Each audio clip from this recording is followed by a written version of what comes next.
Now for the session, funding for naturals. The goal of this session is really to highlight current and future funding options for natural refrigerant technologies. Our speakers today are Aanchal Kohli, Staff Air Pollution Specialist for F-Gas Reduction Strategy Section at the California Air Resources Board, Emily Lamb, Environmental Analyst for Bureau of Air and Waste for the Massachusetts Department of Environmental Protection, and Fritz, CEO and co-founder of Therm Solutions. With that, I'm going to go ahead and hand things over to Aanchal to share a little bit about what's going on in California.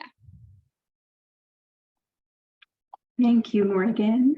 Good afternoon, everyone. I'm very happy to be here.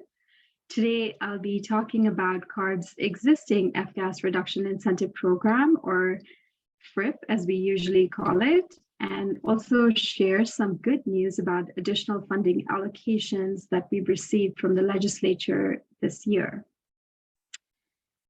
Next slide, please.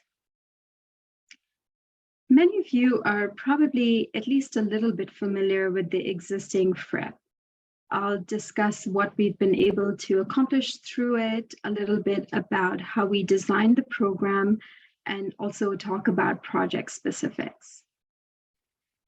In 2019, we were allocated $1 million from the legislature for an incentive program established by Senate Bill 1013 to increase the adoption of low GWP refrigerant technologies. We went through a stakeholder process and decided to focus our incentive program exclusively on the food retail sector. With an allocation of $1 million, we were able to fund 15 supermarket systems, 9 of which are located in disadvantaged or low-income communities. That was one of our program priorities. FRIP projects include 13 ultra-low GWP projects, which we define as projects that use refrigerants with a GWP less than 10, and 2 refrigerant retrofit projects. The markers that you see on this California map indicate actual project locations, which are mostly distributed in Southern California and a few in Northern California. Most notably, 4 of our projects are located in existing operational stores. If some of you probably attended the morning session where Whole Foods did a little bit of a deeper dive into their existing store projects. And as you probably heard, that these types of projects are extremely challenging, and we're so happy we were able to support some of these through FRIP. Next slide, please.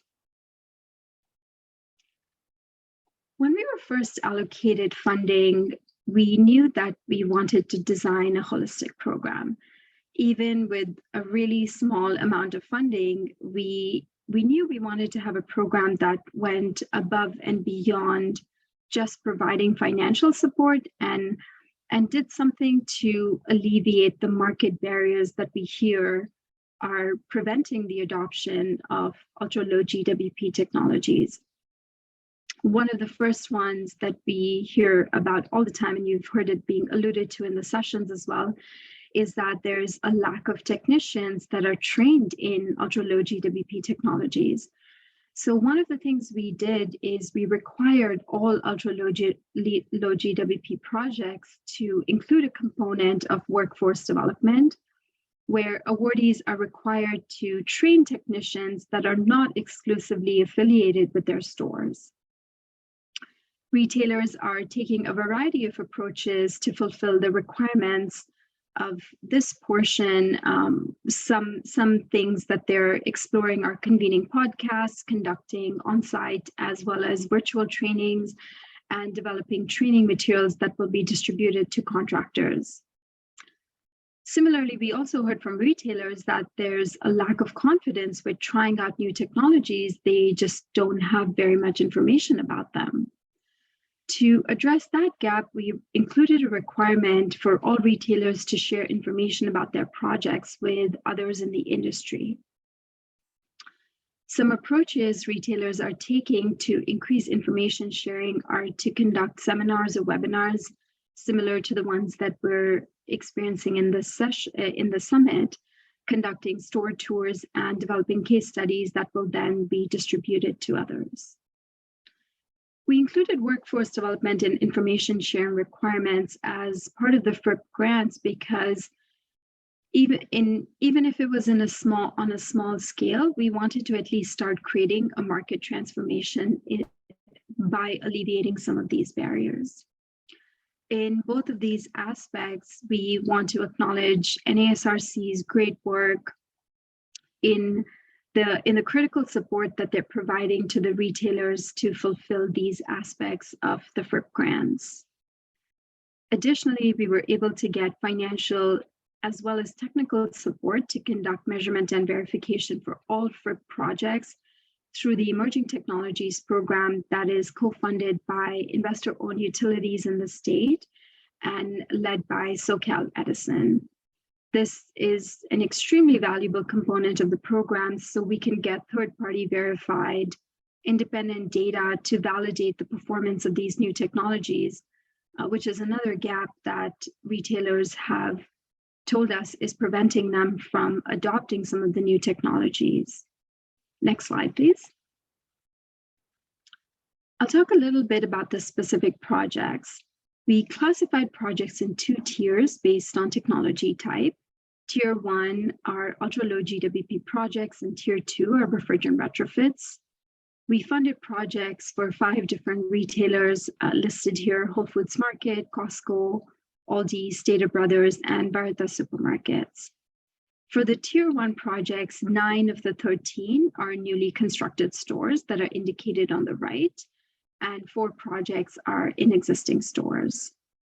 For the new stores, we provided a maximum of $50,000 in funding. And for the existing stores, we offered a maximum of $150,000. In order to maximize the number of projects and GHG reductions, we offered reduced funding to Whole Foods for some of their projects, which they agreed to. So that allowed us to fund more projects and get more reductions by using the same amount of funding that we had. Across the 15 projects, we achieved about 37,000 metric tons of reductions, which is a pretty good number. For new projects, this was based on a hypothetical baseline system using either 448A or 449. And for existing stores, the emission reductions were based on the refrigerant in use in the store. For the existing stores, the reductions were higher than what we accounted for because we only took credit for the reductions that were attributed to the HFC refrigerant that was converted to CO2 or propane, and not for the portion that was converted to a lower GWP HFO-HFC blend. Across all our projects, on average, we achieved a pretty good cost effectiveness of $27 per metric ton of reductions.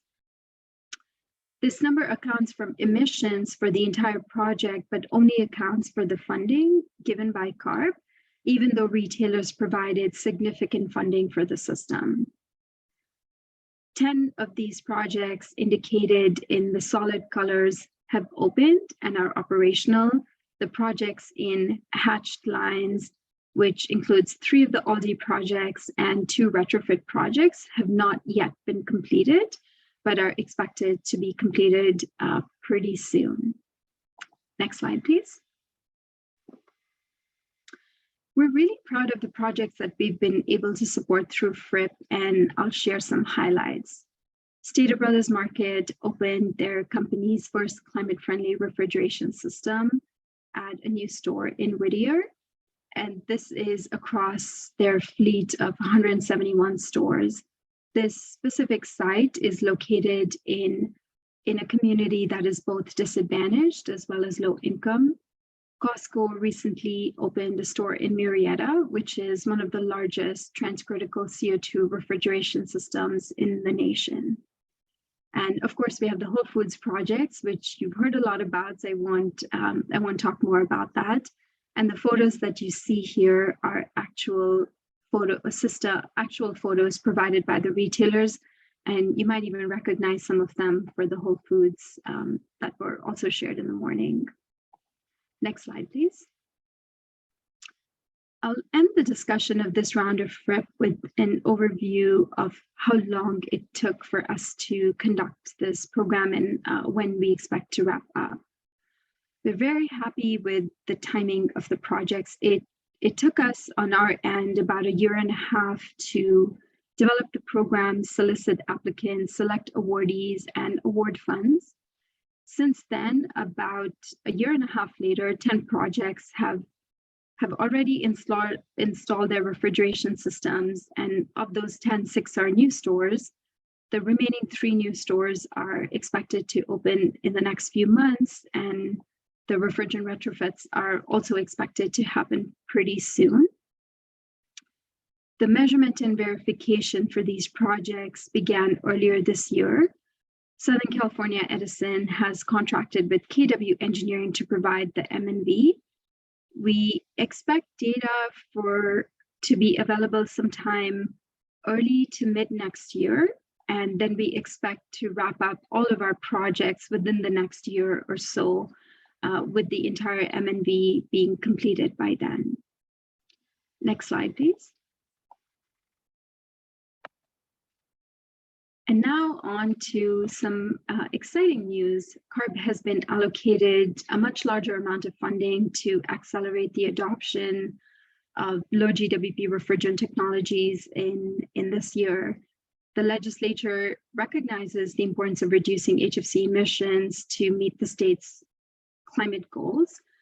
We've received a total of $65 million that is distributed over the next 2 years. We have $45 million in this year, and an additional $20 million in the next year.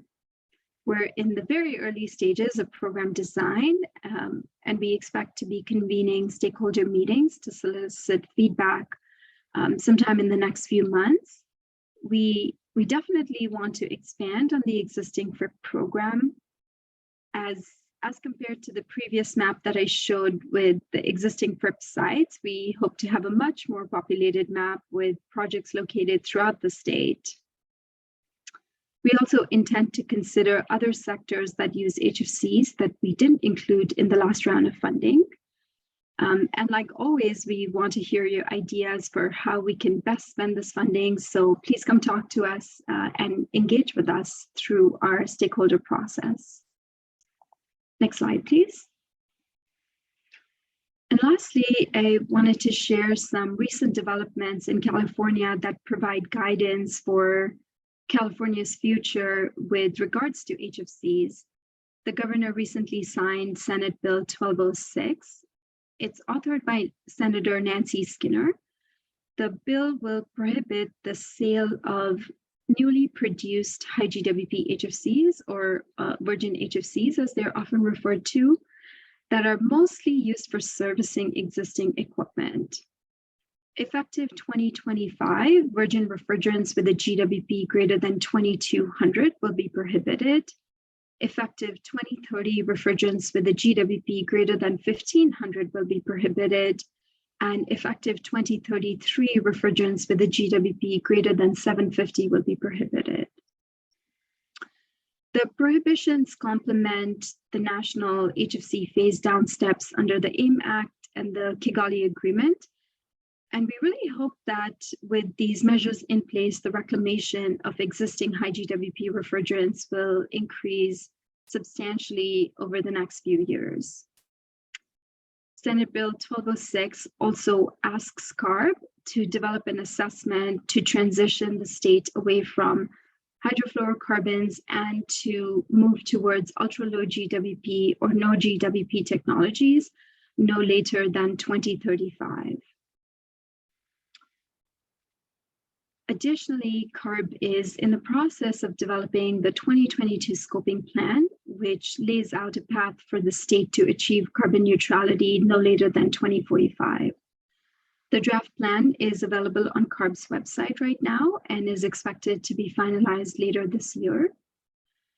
HFCs are expected to be one of the last remaining sources of greenhouse gases in the state and will play an important role in achieving carbon neutrality.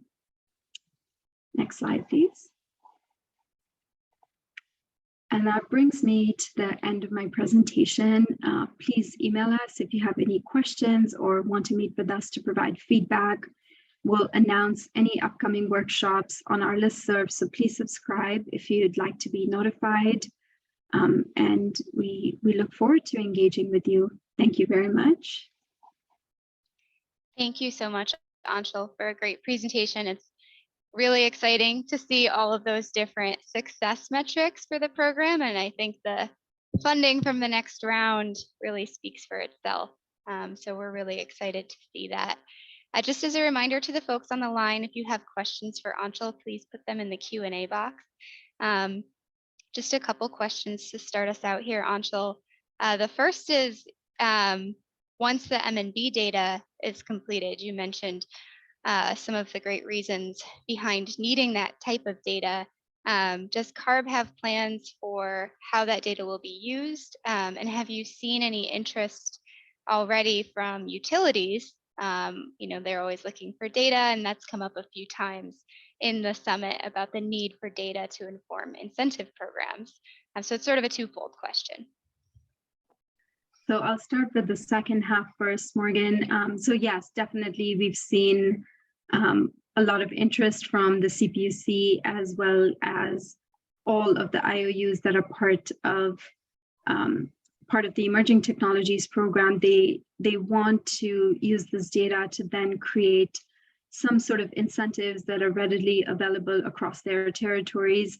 They're hoping that with the data that they do get, if it works out, some of these FRIP projects may also retroactively be eligible for incentives once there's sufficient data. And then, of course, it will inform future incentives.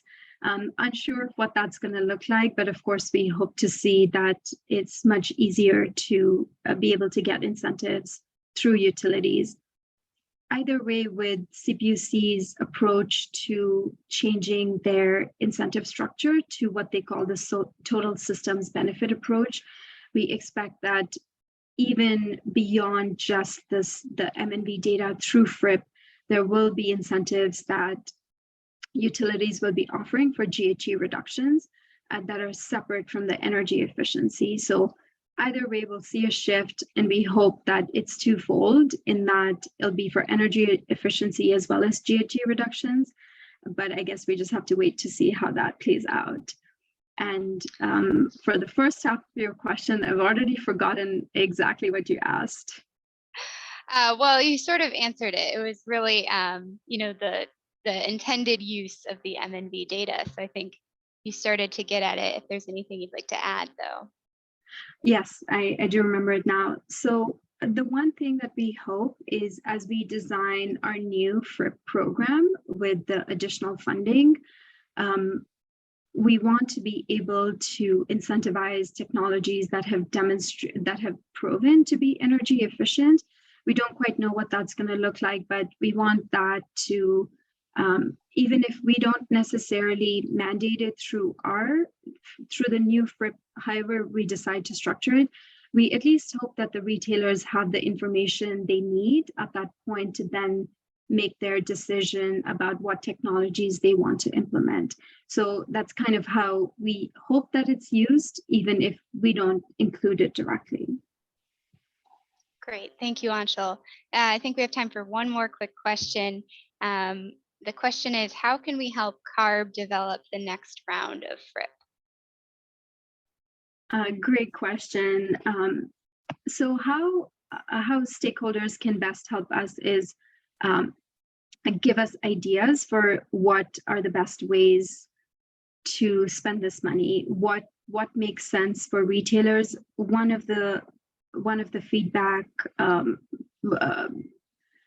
that we received in the last round was make this program as simple as possible so that it is easy for retailers to apply and also implement the program.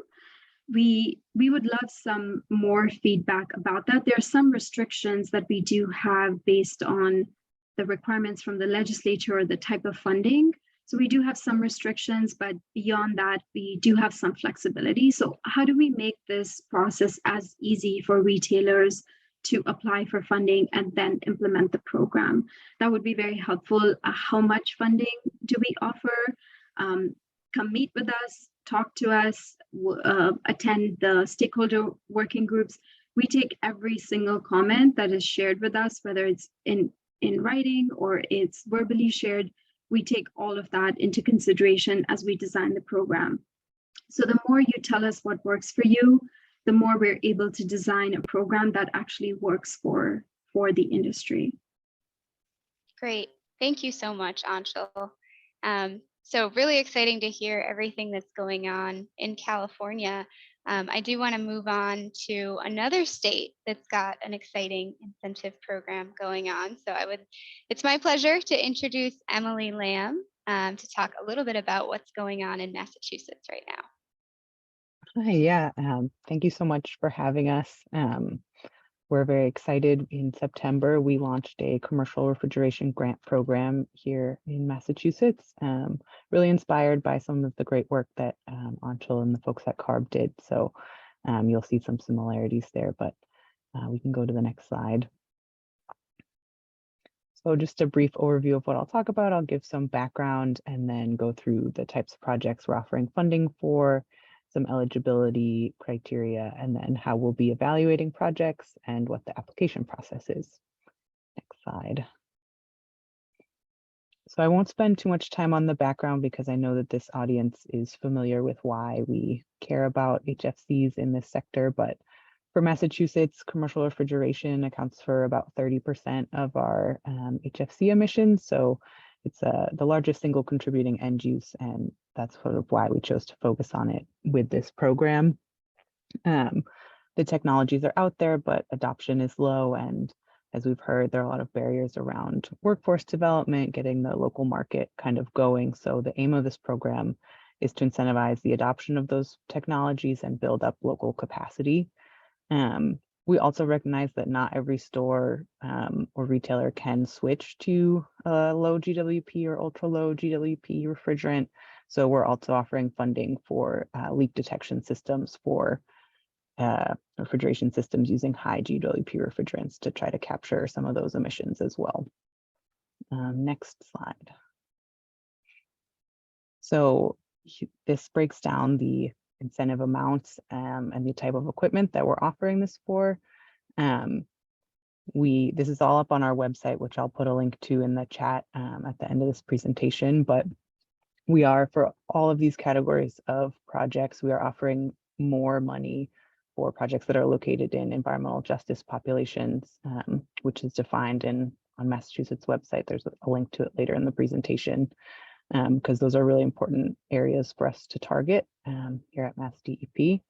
So just really briefly, we're offering funding for ultra low GWP refrigerants, so the natural refrigerants, in new facilities. And then also if you wanted to do a partial conversion or a full conversion at an existing facility, we have higher funding for those because we know those are challenging projects. Next slide.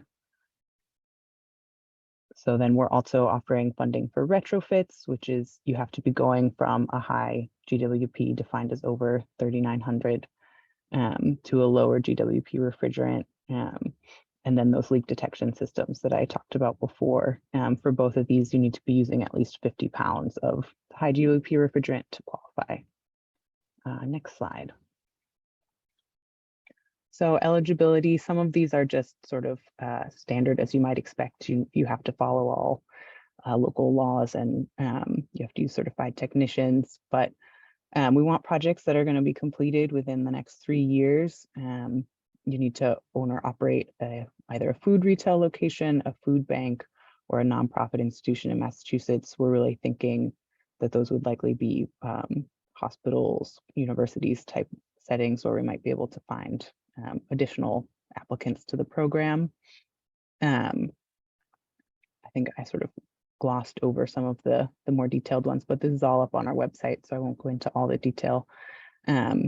Yeah, and then you have to be using at least 50 pounds of the high GWP refrigerant if you want a retrofit or a leak detection system. Next slide.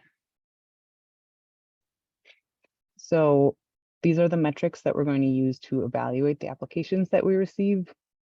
The first is whether or not a project is located in an environmental justice population. Like I said, those are defined on our website. So we're both offering more funding for those projects and also favoring them in our evaluation process. Another attribute that we're considering is cost effectiveness, and that we're measuring in sort of dollars of incentive funding per metric ton of CO2e emissions avoided. So, and I'll talk about how we're going to calculate those reductions in a few minutes. We are going to favor smaller retailers if we can. So if you have a smaller number of locations, we really want to get people that may be struggling to adopt these technologies that have fewer resources into the program. So we're looking for applications from those types of organizations. We are requesting workforce development activities, although it is not required, so you don't have to do one, but we're favoring that in our evaluation. So if you don't submit any plans for what you might do for workforce development, you won't get any sort of points for that attribute. And we've tried to leave it very broad as to what that could look like, because we think that there's a lot of good ideas out there that we've already been hearing about at this conference that potential applicants will have a better idea of than us. So we're looking for that. We'll also be evaluating project feasibility based on the materials you submit. Next slide. So information sharing is also, again, as you heard from Aanchal, this is important and something that we would like. So if you're going to participate in our program, we want you to be willing to share information with other local retailers and potential people using this type of equipment. Again, we've left these requirements broad because we really want to hear all the different ideas that are out there. We're favoring applicants who are registered with the Massachusetts Supplier Diversity Office. There's a link on the bottom of the slide about that office and how you can register for that if it's relevant. And then timeline, like I mentioned, so to be eligible, the project needs to be completed in 3 years. We are interested in projects that would be completed sooner than that. So if you have a faster timeline, that will be favorably viewed in the evaluation process. And then we're also awarding like a bonus point to projects that are the first low GWP refrigeration project for a given retailer, its parent company, because again, we're really trying to expand the market of who's participating in these types of technologies. Next slide. All right, so our emissions reductions calculations, this is set out in detail on our website in what's called our requirements document. So if you have more specific questions or want to look at the actual equation, that's up there. But this is the information that applicants will need to submit to us depending on the type of project that they're working on. So the refrigerant that's used in an existing system, the refrigerant charge, a leak rate, the new refrigerant, the charge of the new refrigerant, and then an estimated annual leak rate for the new system. And we'll compare new systems to our 448A or 449A systems. So again, all the details of that are laid out in our requirements document for anyone that wants to delve into it. But this is the type of information that you'd need to have available to submit an application. So next slide. So the application process, we have a website up for the program. You need to apply by February 3rd, 2023. So we're hoping that that's enough time to help people gather all this, because we know we're asking for a lot of information. On our website, there is a requirements document, which is just a PDF that walks through all the details and gives you more information about the program, the eligibility, and then how we're evaluating things, additional requirements that sort of come along with incentive funding through Massachusetts. So that's all up there and you can review that. And then the application itself is an online form that's posted on that website, and you'll be able to attach all your documents and everything to that online form. So that's the process, and you can reach out to me with any questions if you look at that or you run into stumbling blocks. And yeah, that's our program. Please apply. Like I said, we're open until February 3rd, 2023. Oh, and I should have said this at the start, but we have $2.5 million. So that's how much funding we're looking to give away. Thank you so much, Emily. Really exciting to see this program kicking off. And again, for folks on the line, if you have questions for Emily, go ahead and enter them in the Q&A box. Also, if you're interested in participating in this program, of course, her contact's here, and we're also happy to help get you guys connected. One question that I have, Emily, I know there's a couple of different options. There's the installation of the permanent leak detection, and then of course, there's the partial remodel to ultra-low GWP refrigerants. Could applicants combine those in a single site? Yes, so you can, if you wanted to apply for multiple project types at a single site, you can. You can also apply for multiple sites if you want, but you will need to submit a new application for each site. Okay, great. So they could do one application per site, even if it's got multiple components. Yeah. Okay, great. And do you expect that this will be the only solicitation round, or are you planning to have multiple rounds, or is it TBD? Yeah, it's TBD. You know, we'll see how this round goes, and if it's a great success, we'll obviously make an argument to get more funding, but a little early at this point to say. Absolutely, yeah. I think that's always one of the questions, if this is a one-time get in this program and it's your only shot, or if it will be ongoing. So we're interested to see what happens there. Based on your experiences so far with the program, I know that there's still a lot of runway here. Is there any advice or any considerations that you would offer to other states that are considering adopting some sort of incentive program? Well, I mean, we just launched in September, so I can't pretend to have a lot of great experience to build on, but you know, we spoke to CARB several times and really looked at the materials that they developed and lessons learned from their program, and other states kind of as much as we can, and then also NASRC. So it's been really helpful in providing feedback and helping us get in touch with people. So I guess my advice would just be reach out to as many people as you can while you're designing the program, because I would assume it's the same in most states, but once it's launched, you can't really change anything. So that's great advice. Yeah. And I was glad to see the nice long runway for the application process. For any retailers on the line, we would encourage you to get started on those. Don't wait until the last minute. One more question for you, Emily. Are you calculating the greenhouse gas emissions avoided based on systems that would have used R404A, or are you using R449, 448 for calculations like they do in California? So if it's if it's a new system, it'll be R449, 448, like California chose. And if it's in an existing system, then it's whatever's in the existing system. Great. Wonderful. Well, if there's more questions for Emily, we'll try to find some time at the end of this session here. But really appreciate you taking the time to share more about the program, Emily. And we're excited to see more, learn more. With that, I'm going to hand things over to our next presenter, Fritz Troller, who's going to share a different type of funding. So we're really excited to have him here. Fritz, I will hand things over to you.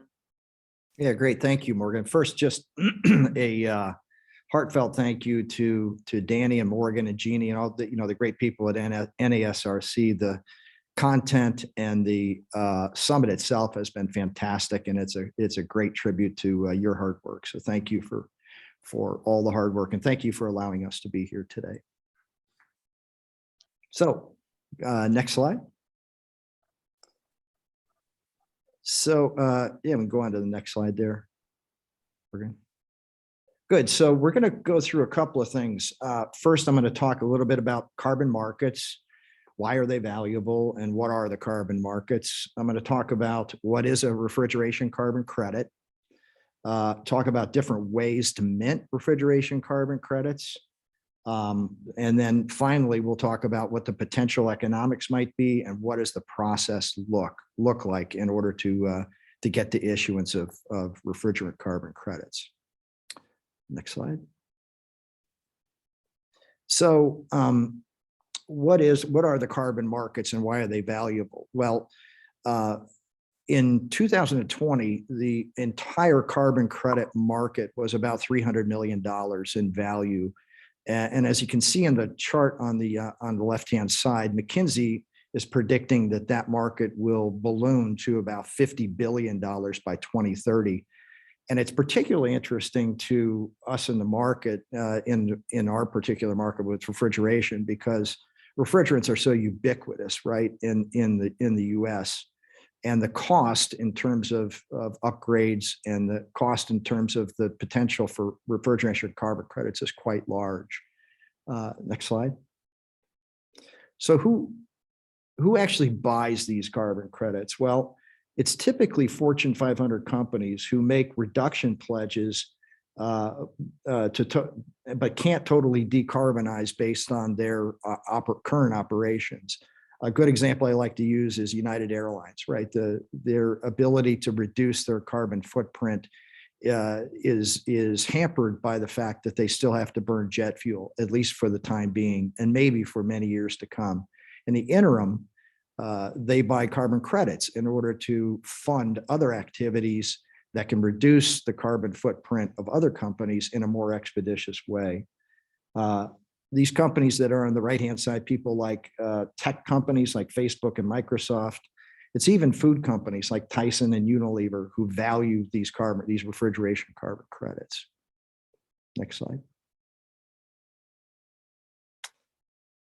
So there's similar to the way the EU was maybe quite a few years ago, North America is changing, right? In the 2016 HFC prices in the EU increased by 500% in about 6 months after a significant drawdown like we have with the AIM Act in terms of allowances of production of HFCs. We're seeing that same increase in many of the ODS and HFC gas prices today, and we expect it to continue, especially with the January 1st, 2024 reduction looming. In Europe, almost 80% of the existing supermarket stock right now is transcritical CO2. And that was driven not only by HFC prices, but also by incentives that have increased. You can see where the carbon price in Europe, which took a downturn thanks to Mr. Putin in March and February, but has rebounded quite dramatically, and right now is in the 85 euro per ton range. So we see a similar tack that the North American market is taking. Next slide. So what is a refrigeration carbon credit? Well, it's simply the ability to take a high GWP system, convert it into a low GWP system, do all the calculations, the sources and sinks data, the verification on the right registries, certified properly, and then sell those to those Fortune 500 companies, right? So it's that difference calculated over a 10-year period that's very complex on Therm's side and very simple on the customer side that we're able to monetize by these folks who actually value these carbon credits against their sustainability goals. Next slide. So there are multiple opportunities for minting refrigeration carbon credits. On the left side, you see both ODS destruction and HFC reclamation. And on the right side, you see HFC to naturals, which might be for rehabs or retrofits or new construction of naturals. These might be greenfield sites that go to CO2 or ultra low GWP options. And the final opportunity is leak detection. And we'll talk a little bit more about that in a minute here. Next slide. Really what Therm's goal is to monetize the entire portfolio of where a retail grocer's stores are within the life cycle, whether it's legacy stores which have HFC refrigerants, which may be in queue for rehab or for changes, refrigerant rack changes. We incent leak detection, the investment of leak detection with leak detection refrigeration carbon credits. If it's existing stores that are scheduled for rehab or retrofit, we have retrofit refrigeration carbon credits. And also on top of the retrofit refrigeration carbon credits, the gas that actually is reclaimed or destroyed can also produce carbon credits. And if the new store, and the final opportunity is the new store. So it's the entire portfolio of stores, the entire look at the portfolio of the stores for a retail grocer that we're trying to incent. So stop the leaks for the existing legacy stores, for the rehab stores where we're making significant refrigeration plant changes, incent both the new system and the destruction and reclamation of the gas, and for new stores, do the same.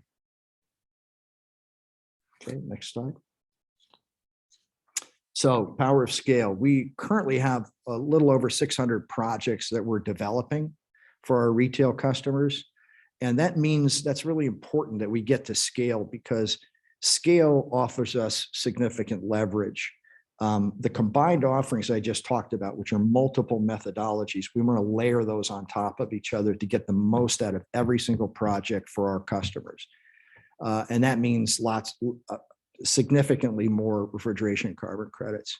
Our national scale also drives down costs, right? So our fixed costs go way down when we have multiple projects, and our national scale actually drives up a premium price, because customers like Microsoft, like Salesforce, like BP don't want to buy 5,000 or 10,000 tons at a time. They want to buy 100,000 or 200,000 tons at a time, and they're willing to pay a premium for that kind of scale.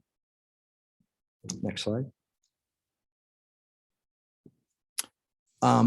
So there are a couple of, gotten questions about how do you determine the value of a refrigeration carbon credit, and why is it uniquely more valuable than some of the other carbon credits which are in the market, things like forestry credits or ag credits or methane credits.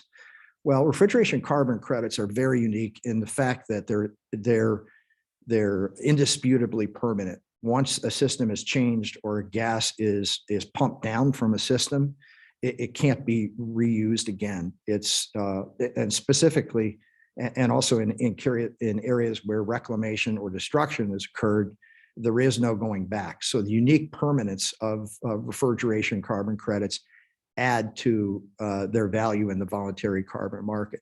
Vintage year is important, right? So vintage year means the year that the project actually became usable. For a new project, for a new greenfield construction, it's the opening date. For a retrofit of an existing store, it's when the new refrigeration system went live. Geography is really important too. We have a unique situation in that North American carbon credits are quite valuable, right? There are many carbon credits across the world in places like Africa, Southeast Asia, China, Russia, that have far less value than US-based carbon credits. And even specifically unique states, our carbon credit buyers are interested in offsetting carbon footprints based on their specific geography and facilities in the United States and specific states. Next slide, please. So let's talk about the economics, and is it worth it? So leak detection is a little different than the other two, but leak detection essentially says that you have a 10-year window, an annuity that's paid for the installation of a qualifying leak detection system. In this particular case, that $13,000 to $20,000 is per store is over 10 years. So essentially a 200 store chain can see about $3 million over the 10-year period for the investment in leak detection, assuming a 7% reduction. Grocery retrofit, the same thing, CO2 refrigerant charge, a 45,000 square foot 2021 vintage. Most US states, California is a little different. California is a little lower. But the average carbon credit value is 50,000 to 85,000 net to the retail grocer. New grocery stores are a little bit more valuable because the baseline's a little bit higher. So the carbon credit value is anywhere between 78,000 and 120,000. I wanted to explain why those ranges, right? So the ranges occur because we can't predict exactly what the carbon credit price might be. So the range is a range of predicted outcomes, and typically it's somewhere in between that range, those two numbers. Next slide. So how does the process work? Well, this is for a new opportunity. It can take up to 3 to 4 months. And from the retail grocer side, it's simple. We ask for 2 or 3, depending on the opportunity, 2 or 3 pieces of information. We go through the process. On our side, it's complex. We go through all the sources and sinks. We do the back-end engineering work. We hire the verifiers and the validators, and we produce carbon credits in 3 to 4 months. The caveat to that, what I would say is that at our scale now, we have multiple projects going through each month of the year. So where we're able, where we can, we're able to add on store projects on each one of the project plans when we have those multiple project plans going through each month. So we have more flow. Next slide. Yeah, that's it. So if you're interested, get a hold of us. We'd love to work with you. It takes about 24 hours to give you a first estimate, and we'd love to hear from you and work with you. Thank you so much, Fritz. Thank 600 projects. That's really impressive. Really appreciate the presentation. We've already got a couple questions for you. Just a reminder, folks on the line, please put your questions in the Q&A box. The first is, can you explain the leak detection system value over 10 years? So is the 13K per year total for 10 years? Yeah, great. It's actually not. No, the 13, I think it was to 15K or 13 to 20K was over that 10 years. So the average on a yearly basis is $1,300 to $2,000 per year for 10 years. It's an annuity. Okay, great. The next question is the European market starting to move away from reclaimed HFCs to credits for their destruction? Wouldn't that drive up the price to speed the transition? Can you say the question again? I'm sorry, I missed it. Yeah. Is the European market starting to move away from reclaimed HFCs to credits for their destruction? The first one. Yeah, so the European market is a compliance market versus our voluntary market. So it's the way that they're sort of pushing the F-gas reduction is really through allowances. I'm not as familiar with any of the other aspects of their market, but I do know that that's the driver, right? They're doing it through allowances, and they're far down the multi-year path towards those reductions in allowances for HFCs. That makes sense. And so the second part of the question is if the market was moving away from reclaimed HFCs and instead moving towards credits for their destruction, wouldn't that drive up the price and help speed the transition, I guess, in your opinion? Yeah, it could. It actually, in my personal opinion, is yes, it would. It would accelerate the acceleration of yeah. Great. Next question, how does this work relative to the AIM Act allowances and programs such as the RGGI RGGI program auctions? That's a great question. So RGGI and CARB both are compliance markets. So they're an allocation market for very large polluters like utilities, and they buy allowances, and there's a very prescriptive way in order to work with that compliance market. There is no refrigeration methodology related to those two compliance markets. We're working in the voluntary market, which is not government regulated. It's an over-the-counter market, and so it's separate and distinct from the two compliance markets: RGGI, which is the Northeast, New England, and CARB, which of course is our friends from California. Great. This is a great question. If a retailer sells carbon credits, can they no longer count the greenhouse gas emission reductions towards their own company climate goals? Yeah, that is a great question, and that is true. So for the two major opportunities, which are the retrofit and the new construction, for retrofit opportunities, you sell the right to claim that emission reduction. For new construction projects, because there is no baseline, it doesn't hurt your reporting. It doesn't hurt your greenhouse gas reporting. But for retrofits, rehabs, for existing facilities where you do work that aren't greenfield, then yes, you give up that right to claim those against your GHG goals. Thanks, Fritz. And if a retailer were to want to still quantify the carbon credits, but then keep them for themselves, is that something that they would have the option to do? Yes, we actually, thank you for bringing that up, Morgan. We do what are called insets, right? Which goes through most of the process. It's a little less costly and a little less robust, but it goes through the entire certification process, and it's called an inset. And it just certifies and legitimizes the actual engineering behind what the GHG reduction would be for any projects. Okay. And why might a retailer want to hold on to their credits instead of selling them for the money? Yeah, so if a large retail wants to do insets, we've done that with a few of our customers. They want to retire them, or actually they don't retire them, but they take credit for those GHG reductions against their goals. So if you have an aggressive net zero goal or carbon neutral, I think Tristan did a great job of describing the different categories and different ways of. But if they have aggressive goals and they want to keep that right and they want to use it against their existing goals, then they would want to go through an insetting process. And it's important to go through a certified way to quantify those savings, to have it actually go through verification, to have it go through validation, to have it registered and go through the certified registry. Those are important aspects of credibility. Thanks, Fritz. That's really helpful. To your knowledge, are there any credits for energy use reduction through new technology?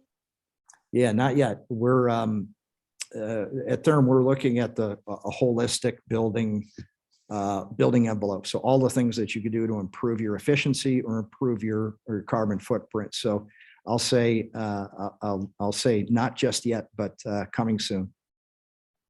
Okay, thanks. This one's got a couple of questions incorporated in there. So I'll read you the whole thing for context and then we can break it up as needed. So the question is, why don't you include the type of refrigerant a supermarket switches to in the value of the credit? Wouldn't a supermarket that replaces a R404A system with a CO2 system be better than a supermarket switching from R404A to something like 448 or 449? Because those refrigerants are not low GWP and they might very well be the focus of a future phase out themselves, plus the harm they cause as potential PFAs. And then the last part of the question is, why don't you offer more money for switching to a natural? Yeah, so let's see, the first question, well, I'll answer the last question. We do offer more refrigeration carbon credits for going to CO2 or naturals, right? Because they're mainly because their GWP is ultra low, right? It's 0, 1, or 3. So yes, the value goes up as if you do go to natural refrigerants as opposed to any of the transition chemicals. And we do, so I think that actually answers the first question as well. The incentives for, instead of going to any of the transition, 448, 449, the incentives are there, but they're much more aggressive from an RCC value standpoint if you are going to a natural. Great. I'm sorry, Morgan, but including micro distributed and self-contained. Okay, great. That's a great clarification. Next question, will there be any credit by providing all the components in a by proving that all the components in a system are efficient, plus also coming from a company that has net zero commitments. I think we talked about the energy efficiency, the value of getting carbon credits for energy efficiency, which again, we don't have just yet, but we're working on it. It's building a new methodology, getting it approved through all the ISO and ANSI standards and the certification board. So it takes a while to get those done. I think that was the basis of the question. Is that right? Yes, yeah, I think so. And then if there's any credit for if the system comes from companies that have net zero commitments. So I think this is kind of looking at the supply chain. Yeah, yeah. There actually the efficiency and they stand alone, right? The GHG reductions and the efficiency reductions kind of stand alone. It doesn't matter who the customer is or they stand on their own in terms of the value that they create in terms of avoided greenhouse gas. Thanks so much, Fritz. So in our last couple of minutes here, I would love to hear from each of our presenters, and I'll start with you, Fritz, since we're on a roll here, that if you could leave one key takeaway with the audience from this session, what would that be? Yeah, so the one concept I leave with you is just, monetize the opportunity, get, I guess that would be true for all the presenters here, but from a refrigeration carbon credit, we can claw back 2 years worth of opportunities. So monetize and get the money that is due you for the projects that you're engaged in. Great, thank you, Fritz. Aanchal, I'll circle back to you. If you could leave one key takeaway with the audience, what would that be? We have money available. Use it to the best of your advantage. Apply for funding. Tell us how to give this funding, how to design this program so that it works for you. Thanks, Aanchal. And Emily, what about you? What would you leave with the audience today? Yeah, I would say keep participating in conferences like this and talking to each other and, to us in the States and everyone that you can, so that we can all work together to make this transition happen. Thank you. And something this kind of came up in Aanchal's session, so I'll just put in a plug. If you're interested in another type of funding, utility funding, we do have a workshop on that this Friday. So we hope to see you all there. But I want to take a moment to just thank our presenters. Those were excellent presentations. We really appreciate you taking the time to share your insights, and really appreciate everybody on the line taking the time to join us. And I hope you have a great rest of your days. Thank you.